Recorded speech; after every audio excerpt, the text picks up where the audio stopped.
Namhlanje ngifisa ukukhuluma ngempilo yobuKristu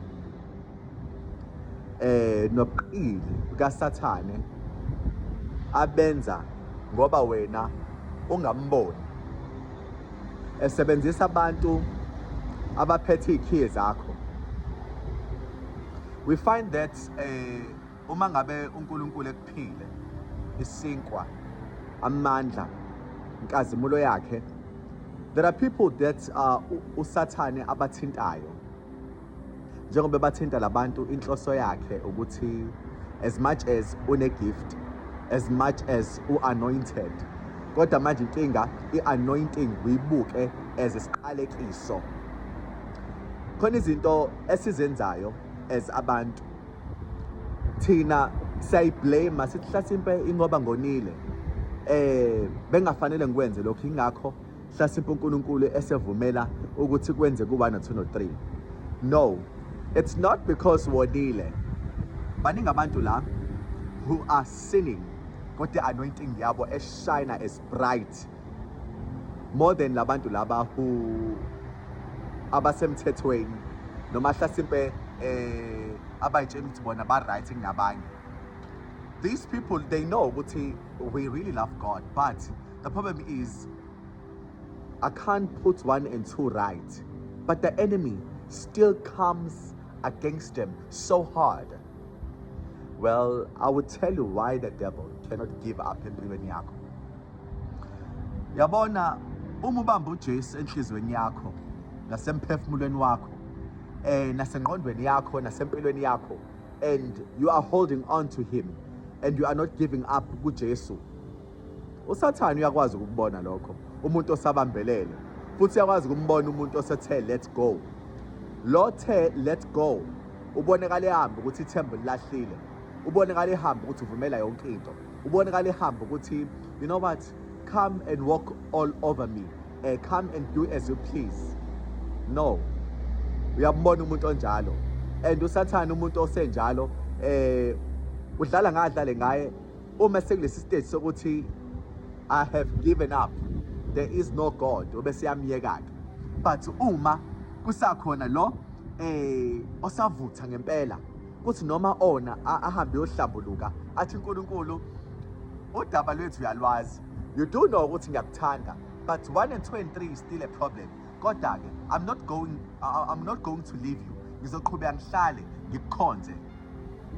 And uSathane akwazi ukumbona lokho, ingakho ke eyakuyena.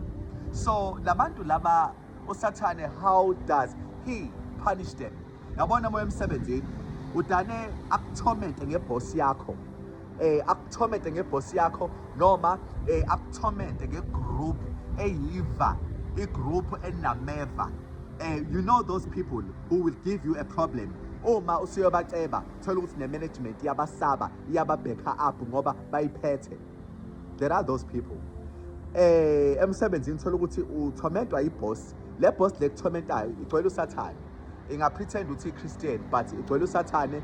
Wena kumele ube nalo uqondo ukuthi asibambene nenyama negazi, sibambene nobuqili bikaSathane. Ababusi balelizwe bobumnyama, imibuso yalelizwe bobumnyama, omoya babobukhathi. Izinto ke lezi uSathane ayithintayo athi nyakazisa leli kholo lelingabi so comfortable. I remember Daniel when he was praying for 21 days. Karala boshianda, rila kombolo boshianda, kombolo kontorolo boshiende. So, ngalenkathi uDaniel ezilile for 21 days, uGabriel was given a message yakhe. Kodwa ke wabanjwa a prince of Persia. That's a territorial spirit that was fighting Gabriel ukuthi angathi go and give isambulo uDaniel. What actually happened is uNkulunkulu allocated uMichael naye ukuthi ahambe eyosiza, and that's where the war was fought in the spirit. And akazi lutho uDaniel yena uyakhuleka to let you know what is happening really. Impi ikamoya. You see, the more you pray, the more you fast, the more you do izinto uNkulunkulu athi zenze, is the more laba bomkhathi laba abagcwele uSathane noma umoya wa-underground beba-threatened, beba-shaken, beba-furious.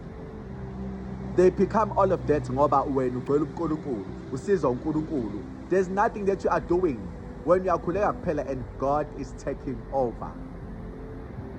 We serve a God that is able to answer prayers, that listens to believers, that delivers precisely at the time. You see, when you are at a point whereby you feel, I'm losing this marriage, I'm losing this job, I'm losing my kids, I'm losing my house, I'm losing my car, I'm losing my things. That is where uNkulunkulu ekhona. But you feel, let me just press on. I know I can lose all of this. The newfound joy, I'm gonna lose it just because of the truth. So be it. When you are making that decision, first God, you are risking umsebenzi wakho, you are risking umshado wakho, you are risking ingane zakho, you are risking umuzi wakho, imoto yakho, you name it. God uthi do it anyway, because that is the truth that you should stand on. That's where God stands with you. I say, therefore, do not be afraid to press on, to push on against Satan. The more you resist the enemy shall flee. Kodwa uma ngabe umbrush uSathane, entertainer, umthobela, that's when he fights for indawo in you. And when he finds indawo in you, he instills fear. Agcina sekunqoba. Mina, I have a lot of people that I should be afraid of, who I'm not afraid of. Mina, whether ungiphethe emsebenzini, whether ungiphethe hlasimpe la ngihlala khona emqashweni, whether ungiphethe anyway, I should not fear you in any way. The reason why I should not be fearing you, because I know I'm not standing alone. Whether hlasimpe ungiphethe ke esontweni, noma hlasimpe ke khona imali engincengile kuwena, noma hlasimpe khona into, not in a way ukuthi ngizama ukuthi lento obhekene nayo ithathe carelessly. No, ngizama ukutshela ukuthi mina, I've been in situations whereby ngiyawudinga umsebenzi, ngiyadinga futhi ukuthi ngisebenze abazalwane kulelo bandla, ngiyadinga futhi ukuthi ngihlale kahle emqashweni. If I see a sign yokuthi umuntu ufuna ukungicontrola noma ukungimonitor noma ufuna ukuthi azame in any way to take something out of me, what I do is I pray and I press on. I pray and I press on. When I pray and press on, I know ukuthi the heavens will be on my side, because I'm going to put izinto la nkulunkulu and say, Nkulunkulu, I need a place to stay. I need the job. I need to work for you. I need that house and the car. I need that phone. I need this and that. But Nkulunkulu, these people are playing a game, and these people are more experienced, more matured, more than I, and I can't take them on. Will you help me? I'm doing all of this for the right reasons, but because I am lacking knowledge, these people are getting ahead of me, and they're gonna sabotage your plan. Please activate the wisdom, activate the strength, activate the mind of Christ, activate the character of Christ, activate the things that I need. I need the things of the Spirit. So help me, God. That's where God comes in. God comes in and he intervenes, and the devil flee. Ufika umlilo, ufika unamandla, ududule izinto ezozama ukuthi zikumise.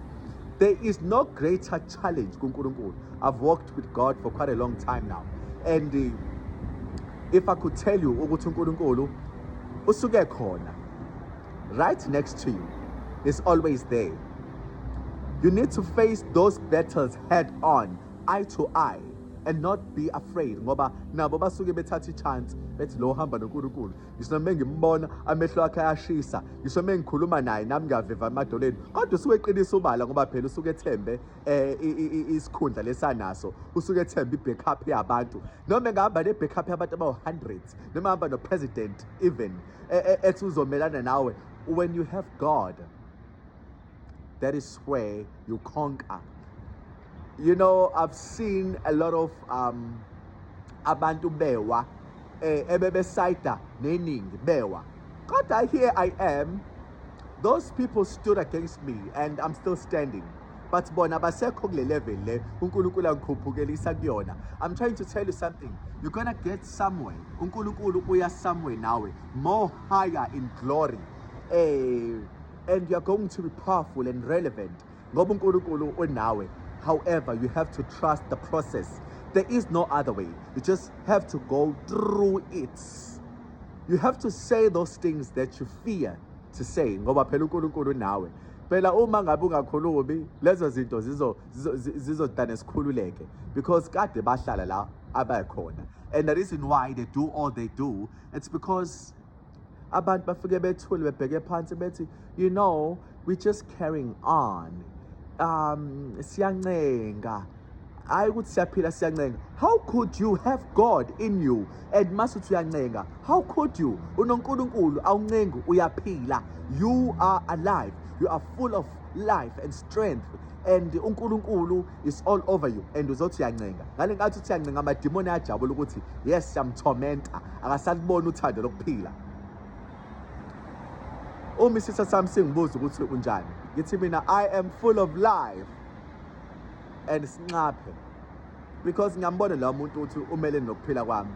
Mengithi ngicela ukuphila, vele uyazi lokho ukuthi noma engizama ngisamile. uNkulunkulu musuku mngabazi. God is bigger. He is bigger than your problems. He is bigger than sin. He is bigger than your fears.